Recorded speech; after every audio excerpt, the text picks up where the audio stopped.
Welcome everybody to Brands Hatch. It is time for the Ginetta GT Academy to have their second ever race. It's a brand new series brought in for 2021 by Ginetta.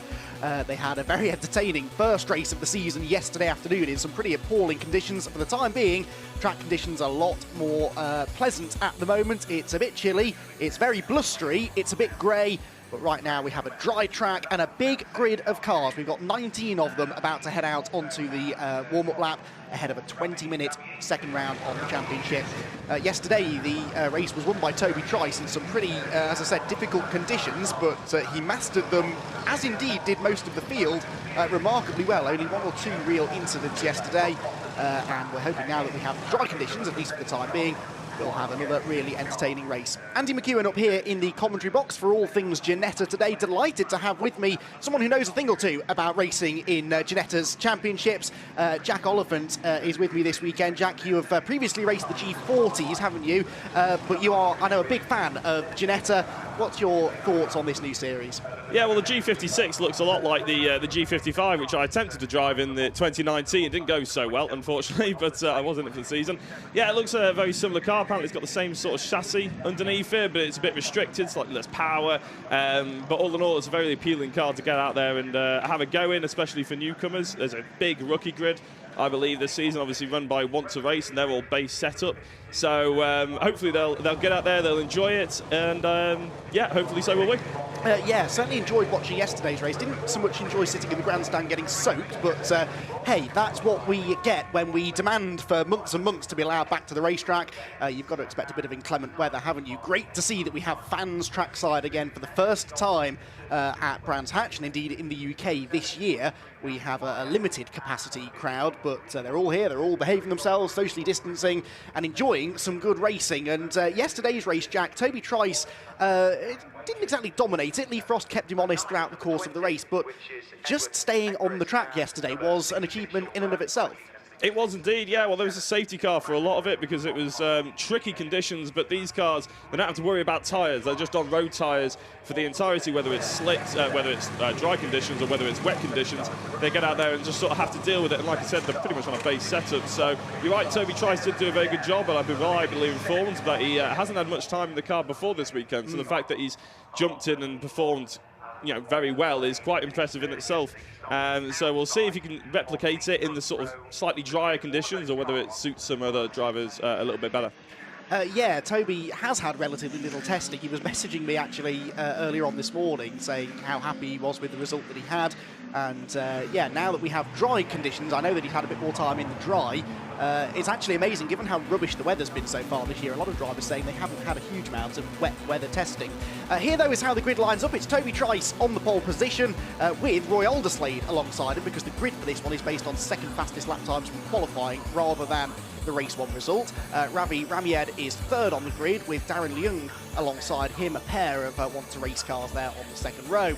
Another one of their teammates, Angus Whiteside, is fifth, and Assetto Motorsport, a very well-known team, not just in Ginetta's, but in British motorsport in general. They have run Martin Wills from sixth on the grid.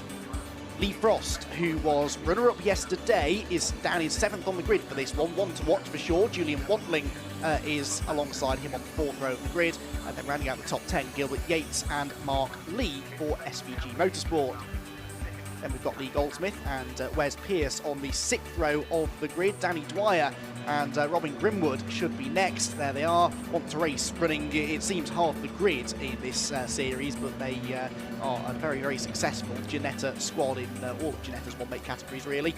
Neil Wallace and Gary Wager are on the eighth row of the grid, and then we get towards the back of the field with Ed Akers and Sean Fleming, who possibly should be a bit further up than that. He is 18th of 19 cars, because right at the back of the grid, all on his own on the back row, is Tom Hartley Jr.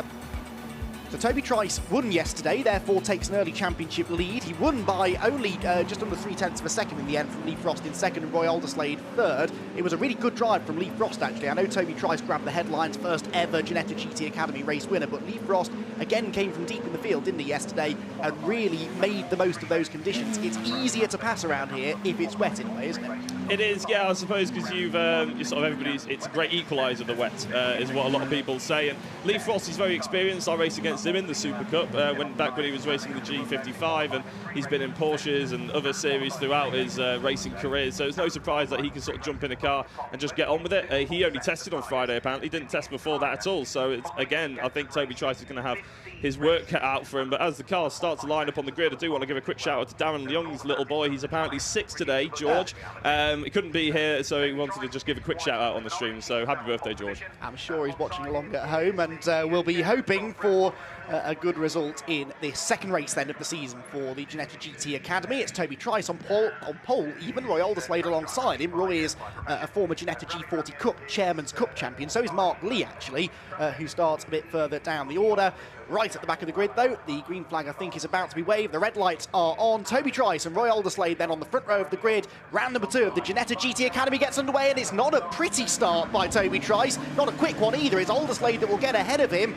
There is a stall further back in the grid, we'll get to that in a moment. The field though bears down upon Paddock Hill then. Julian Wantling there, the black and blue number 28 car, slots in line. It's Alderslade with the lead. Trice immediately under pressure for second place with Ravi Ramied trying to go around the outside. He runs wide though, and Angus Whiteside now sees a chance to move into third from 5th on the grid. Angus Whiteside is alongside, he's on the outside line for Graham Hill-Ben though, and in the early stages on slightly cold tyres he might choose to back out of that particular move. Well, he hasn't, they're still side by side as they head towards Surtees, and this time Whiteside's got himself on the inside line for the left-hander and does move into third place. So immediately, Jack, lots of shuffling of the orders, leaning on each other further back. One car is on the grass. It looked as though Darren Young was involved in that actually, the number 11 car, and the car that he elbowed wide was Lee Frost, going backwards rather than forwards here.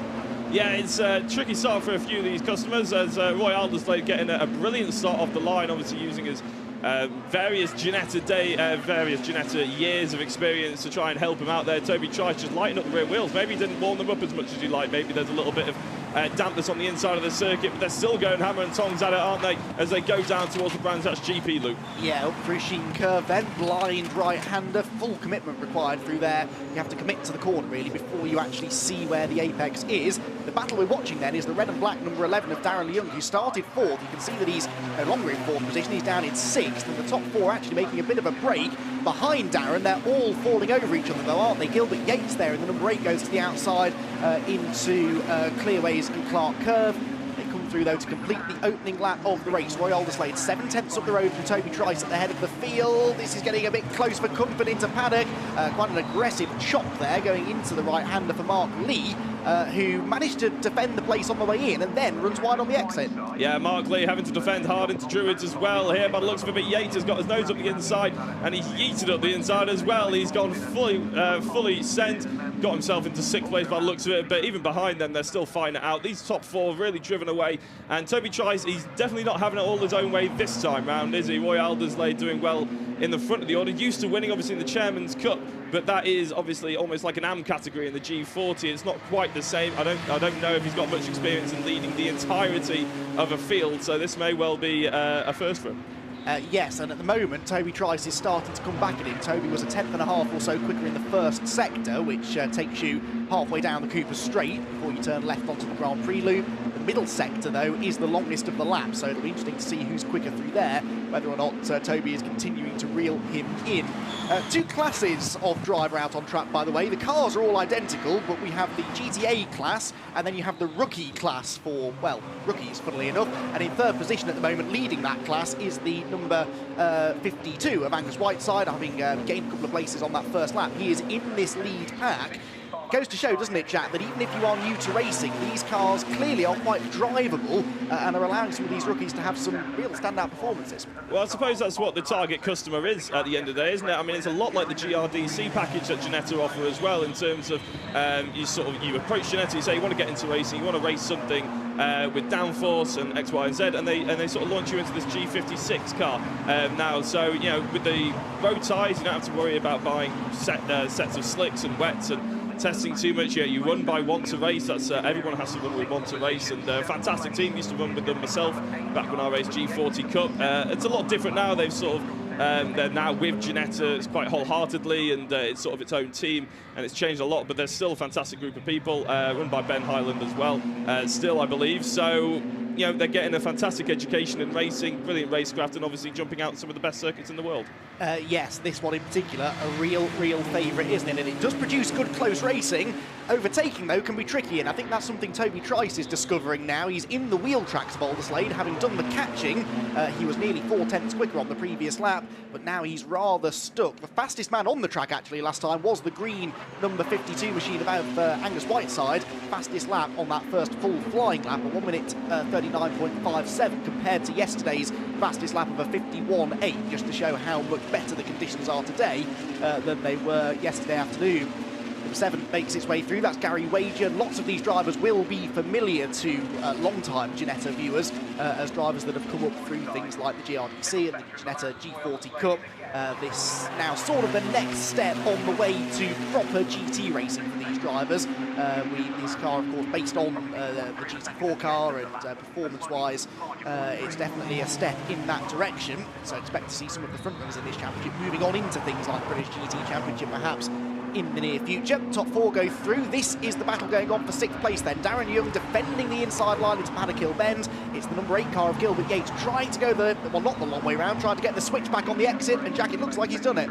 Yeah, he has indeed. He's going up the inside, and we actually saw him do this earlier on with Mark Lee, who seems to be dropped back just a touch behind Young and Yates, obviously, as well. So Yates isn't hanging around. He's making his way through the order as we see Roy Alderslade, who, by the way, also hit the best lap of the race so far on that previous lap. So he's extended his gap, only just a touch, to be fair, by 0.2 of a second ahead of TOBY TRICE, but he's not letting him get away. And I mean, these guys have been racing. I think TOBY TRICE was in the G40 Cup and the GRDC for a couple of years. Obviously, Roy Alderslade, we mentioned quite a bit so far, but Whiteside and Ramid as well. They're rookies, like we mentioned. They're keeping with these top guys. Oh, as we've seen a spin, and there's another spin into them as well, and a bit of fiberglass going, spin. I think there's another spin in sympathy as a drive off in the background as well.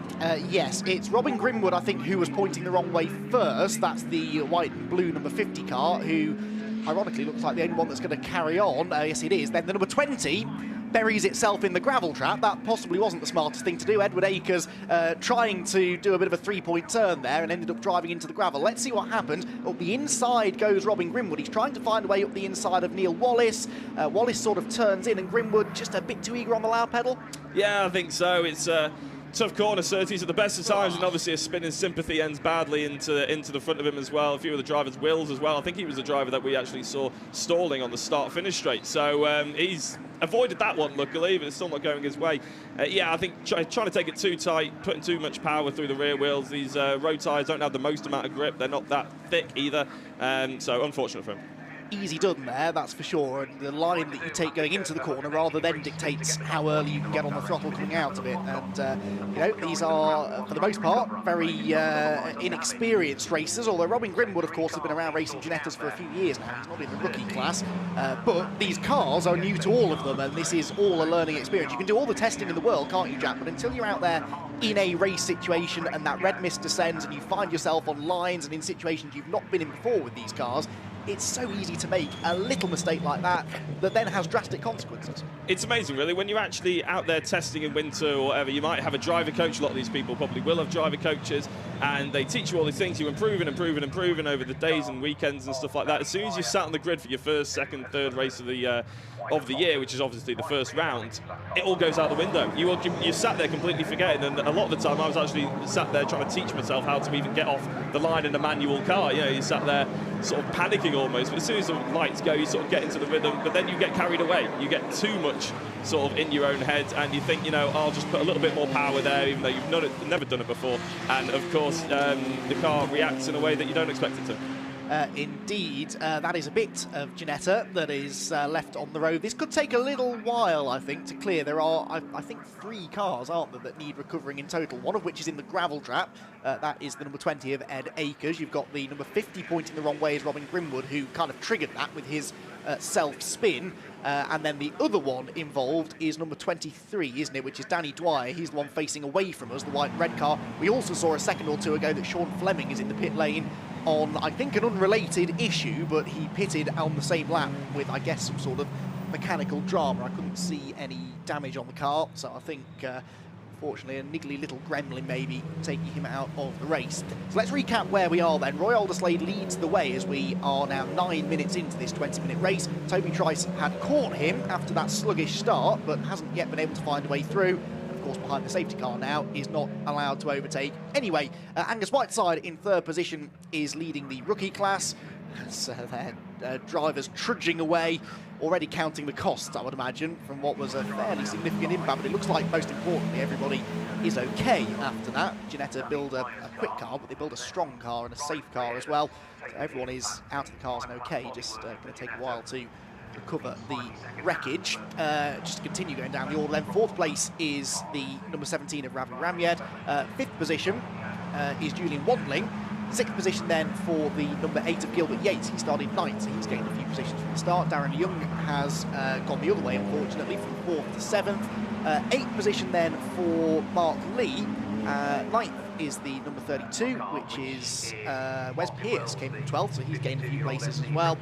Rounding out the top 10 will be the number 10 of the Goldsmith. So really the one that should be a little bit further up the order is Lee Frost, 11th place here, Jack. And this race really just didn't start that well for Lee Frost, and it hasn't really got any better, has it? No, about halfway through lap 1, I think it was, he ended up going backwards around the GP loop, just got hung out to dry, I think. And unfortunately, he's never really sort of caught up to try and make any moves back up the order. He really needs to try and focus now whether or not he has enough time to get back into the rhythm after the safety car. A key part of this race will now be, launching himself through the order as soon as he gets over that start-finish line.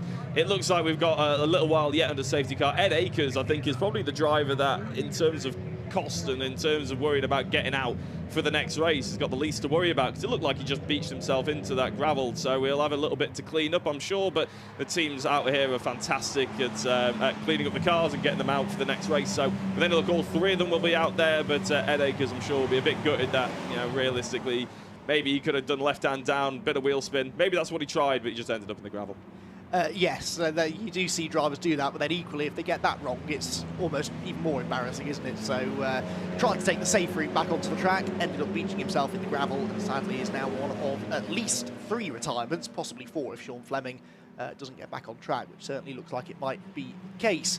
Shout out to the marshals, by the way, as well, who are busy working up at Surtees right now to clear the damaged cars and the debris and the fluid that was being spilt down there.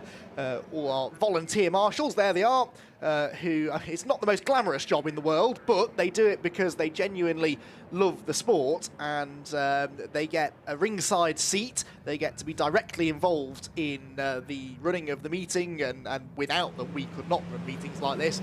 So a huge thank you to all of the Orange Army, who I'm sure are very glad to be back at the racetrack as well.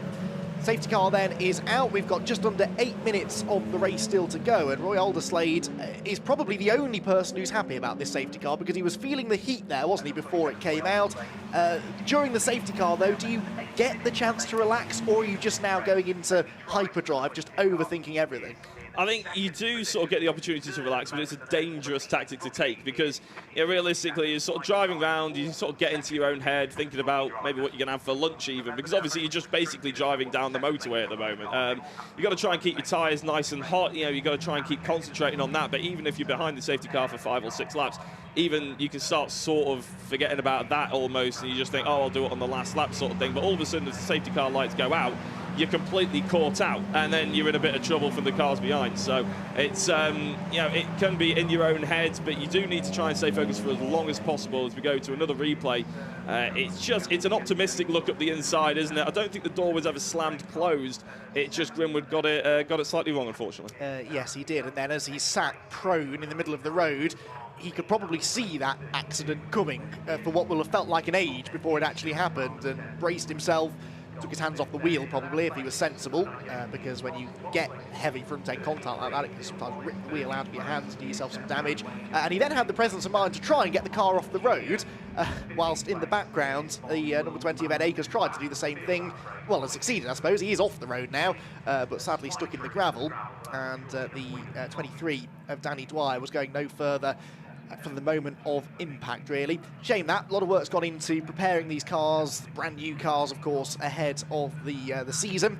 A championship that Ginetta say and sort of aims to give drivers of all ages and experiences the opportunity to afford entry-level GT racing. And increasingly, Jack, we're seeing drivers now starting to think of GT racing as a more valid career path. Yes, you can go and race off in touring cars or single-seaters, and you'll spend a lot of money doing it, and you're not guaranteed to get to the very pinnacle of that part of the sport. But GT racing, you can, if you're good enough, actually make a bit of money out of it. And so that's where a championship like this, particularly for the young up-and-coming drivers, is a really useful stepping stone on that ladder. Well, fundamentally, British GT, there are more seats available, aren't there? Because obviously with the British touring cars, say you've got 30 cars out on grid, whereas in the British GT you may have 30 cars out on grid, but that's 60 drivers. So because you are basically together in the same car, so there is that opportunity. And obviously, if you meet some business owner or something like that, a sponsor who wants to go driving himself, who wants to take you with him, maybe you're their driver coach, X, Y, and Z. You know, a lot of these guys will have driver coaches, like we said before, and they might take them into a British GT car one day and work as their teammate and driver coach through that. And I know we've had people like Chris Salkeld. He's racing the British GT this weekend with Century Motorsport and the BMW GT4. He was part of the Ginetta G40 Cup, and he won it, actually. He never lets me forget it, because I came second. But he's obviously a success story. There's obviously pretty much everyone's heard of him in British motorsport now. Michael Crease, again, he beat me in the G40 Cup. Again, never lets me forget it. There's a theme here. I know, there is, yeah. It's a bit annoying. But yeah, it's, so you do get some success stories. Obviously, he's out in Monaco at the moment. So it is a stepping stone. The Ginetta ladder does work. They've worked hard to design a way that people can get into motorsport at GRDC, or even now in this GT Academy, and make their way up, and even if they really had the ambitions to stick with Ginetta all the way pretty much to Le Mans. Yes, absolutely. That was always the saying, wasn't it? That you can start your career as a teenager with Ginetta in the Junior Championship and take you all the way up to Le Mans, which still indirectly is the case now, even though Ginetta don't have a presence there at the moment. Still, frustratingly, we're sat behind the safety car, although the optimist in me is telling me that this might be the last lap. We haven't seen the scene of the crime for a little while up at Surtees, but it looked as though the marshals were making good progress, clearing the cars out of the way. We still haven't seen Sean Fleming return to the race, by the way, so it looks like we will have these 4 retirements. Of course, during this safety car period now, Jack, they'll have lost tyre temperature, they'll have lost brake temperature. Some of them we've seen working quite hard to weave around, but on these sort of road tyres, how important is that? Because if you're on a slick, it's essential that you keep them in the operating window, but on these tyres, is it less important? I would say so. I mean, it's been a long time since I've been out in road tyres. So we were on semi-slicks when I was in the G40, and it was a case of, yeah, you want to get some heat in them, but it's not as essential. And I think realistically, there's probably an argument to be said for overheating the tyres in these and sort of making them almost too rubbery, and they don't seem to work as well if they're overheated, and they get quite hot very quickly. So I'd have to have a word with a few of the people who have been driving them, to be honest, because obviously this is their first weekend. Maybe we're not entirely sure. But I would expect that the brakes definitely need heating up, and going into Paddock Hill and Druids and everything, there's 2 overtaking opportunities pretty much immediately as we get away. Hopefully we get away for maybe 1 or 2 laps. It looks like the safety car is backing them all up. Roy looks like he's backing them up now, so fingers crossed we get some action before the checker flag drops. Yes, a flying lap is around 1 minute 40, so we might, and we are hearing we should get green flag this time, we might just scrape 2 laps in. In fact, I think we will. So it's going to be a 2-lap dash here then, with Roy Alderslade the race leader. Toby Trice is right behind him. What's the strategy here for Alderslade? Does he back them all up until the last second, or go early? Well, he's almost gone too early here, hasn't he? And almost caught the safety car. You can't pass the safety car until it crosses that line, which it now has. And Alderslade does get on his toes, but Toby Trice even more so is right in the slipstream now, and Toby will know this is his best opportunity to try and get the lead back. But actually, it's the 3rd place man, Angus Whiteside, the rookie, I remind you, who absolutely catches Trice napping and dives through into 2nd place. Ramied's trying to follow him through as well. That did not go to plan for Toby Trice, who does at least get back to the inside line to successfully defend his 3rd place. Darren Young in the background, meanwhile, is making a move into 6th position. That will have been Gilbert Yates that he was at the inside of, and the red and black car moves ahead. But Jack, Talk about being on your toes at the restart. Angus Whiteside, what a move. That was absolutely stunning. Yeah, I said about overtaking opportunities as soon as we go green. I didn't expect it to be that dramatic. Angus Whiteside just absolutely flying up the inside. By the looks of it, Young and Yates are still going at it as well. And yeah, to be honest, I think TOBY TRICE was looking at the inside of Alderslade, and maybe there was a bit of an experience. He was so close to first place, he didn't look at his mirrors quite as much as he maybe should have. Opened the door, and that was thank you very much for Angus Whiteside. And he's not finished there, is he? He's fully on it for these last 2 laps. Alderslade's going to have to keep his eye out, but not for TOBY TRICE this time, but for Angus Whiteside. Whiteside was 5th yesterday, 2nd of the rookies. He's already leading the rookie category and now has a car between himself and the 2nd place rookie, Ravi Ramyed, there in the white, green and blue car at the back of shot. So he's already got the class win, not in the bag, but he's certainly looking good for it. You'd think that with a 2nd place overall, his first ever overall podium, would be enough for him. But no, he thinks he's got the pace to go after Roy Alderslade. And based on the speed that he had before the safety car, you wouldn't necessarily argue with that. Down into clearways we come then for the penultimate time. They will squeeze one more lap in, because with 30 seconds left on the clock, they're definitely going to start this final lap before the time ticks down to 0. Alderslade, though, with a good exit there from clearways and might just be out of firing range now. As good as Whiteside is on the brakes into paddock, he wasn't close enough that time. He wasn't indeed, and yet again, we've only had one flying lap, haven't we? But the top 4 really pulled away, and if you're looking at the best lap times as well, it's the top 4s are only they are in the 1:39s. The rest of them are 1:40s, 1:42s and 2s down the field as well. Whether that means they're fighting or not is another question. Up the inside of Graham Hill Bend is an ambitious move, and TOBY TRICE is probably wise not to do it. Now, who are we looking at here? Because it looks like in the mid-pack into Graham Hill Bend, maybe a little tap on the way in there, and I think that's Yates going through on Wantley. Yes, it was, and this is Trice now, back up the inside of Angus Whiteside and steals 2nd place away from him. Now, not only does that knock Whiteside down 1 more position overall, it also cost him speed on the exit of Surtees, and now his rookie class lead is under threat, because look at the way that Ravi Ramyed has got himself up the inside, actually, into Hawthorne. How brave is he on the brakes? He's brave enough to get to the inside, but the speed is being carried by Whiteside on the outside, and he hangs on to 3rd position. This battle's going to run right the way to the flag, I think, though. Through Westfield we go for the final time. Whiteside getting back on with it now, gets good speed out of the corner. TOBY TRICE has disappeared, hasn't he? He's not quite given up yet on the idea of challenging for the race lead. We have seen some last corner overtakes on the Grand Prix loop down the years. Can TOBY TRICE pull one off now? He's gaining on Alderslade through the middle sector. He was some 4/10ths quicker than the race leader. Down into clearways we go then. Alderslade doesn't defend the inside line. Trice goes for it on the inside and gets the lead at the very last corner. Runs a bit wide, but it doesn't matter. Whiteside's up the inside of Alderslade as well. Well, having led every lap of race number 1, TOBY TRICE is only going to lead 1 corner of race 2, but that is enough. He wins the race. He wins round number 2 of the Ginetta GT Academy, with Angus Whiteside 2nd and Roy Alderslade dropping down to 3rd at the very last turn. Well, Roy did everything he could there. Should he have defended that inside line a bit harder?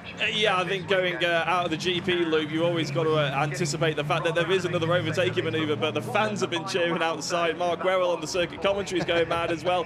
A brilliant advert to Ginetta Racing as a whole, and these guys have put on a fantastic show. TOBY TRICE opportunistic, shall we say, on that last lap, looking at the inside. I didn't think it was ever really going to come off, but he had such a great run out of the GP loop that just meant he had the opportunity to fly up the inside of the last corner. You don't see it very often, but fair play to TOBY, and also to Whiteside as well. I mean, he was a brilliant move up to the inside of paddock on the penultimate lap just after the safety car. He went backwards, looked like he was going to come out of the podiums altogether, and finishes in 2nd place with a run to the line as well, so fair play to him.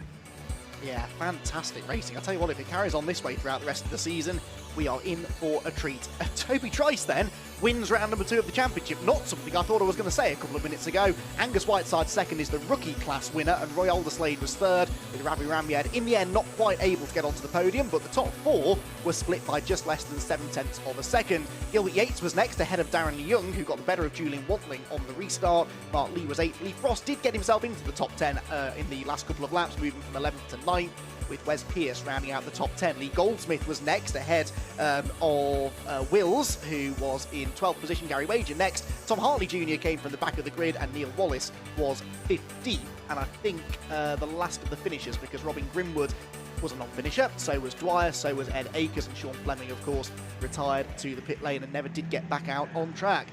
Well, you said it, Jack. A great advert for this brand new championship. We've had two very different races now. Yesterday, in the really wet conditions, you kind of got the feeling that people would maybe be just taking it a little bit easier, but today we saw an absolute thriller. Let's remind ourselves of the highlights. TOBY TRICE with an awful start from pole position. It is hard to get off the line from pole here at Brands Hatch. TOBY TRICE is now fully aware of that. He lost the lead to Olderslade going into turn number 1. Did at least, though, manage to keep the rookie drivers behind him. Ravi Ramian at that point was third, ran wide, though, up at Druids, and so Angus Whiteside made the first of several very entertaining moves to move into the class lead. Further back, the dicing in the early stages was very, very entertaining. It would sadly all go a little bit pear-shaped in a couple of laps' time. And we saw an awful lot of action. This was the incident that brought out the safety car. It was the number 50 that lost it, of Robin Grimwood, and then bang, he was collected pretty heavily by Danny Dwyer, and as others scattered to avoid, we ended up with 3 cars in total stranded trackside. The marshals had to move them all out of the way. It took quite a while, but once the race got restarted again, it was all action for the final 2 laps. Angus Whiteside took full advantage of TOBY TRICE being not quite up to full speed on the restart, moved into second place and then set off after the race leader. As they came through to start the final lap of the race, it looked as though that might be the order set, but out of nowhere, TOBY TRICE woke up. He went up the inside into Surtees, took second place away, whilst behind there was another incident going up into Sheen Curve, and a big spin for the number 33 car of Neil Wallace, who seemed to have a bit of assistance there in ending up in the Sheen Curve gravel trap. At the head of the field, TOBY TRICE caught the race leader, Roy Olderslade, and then dived for the inside line at the very last turn. As Olderslade lost momentum, Angus Whiteside took advantage to move through into second place and win in the rookie class. A fantastic second round of the championship.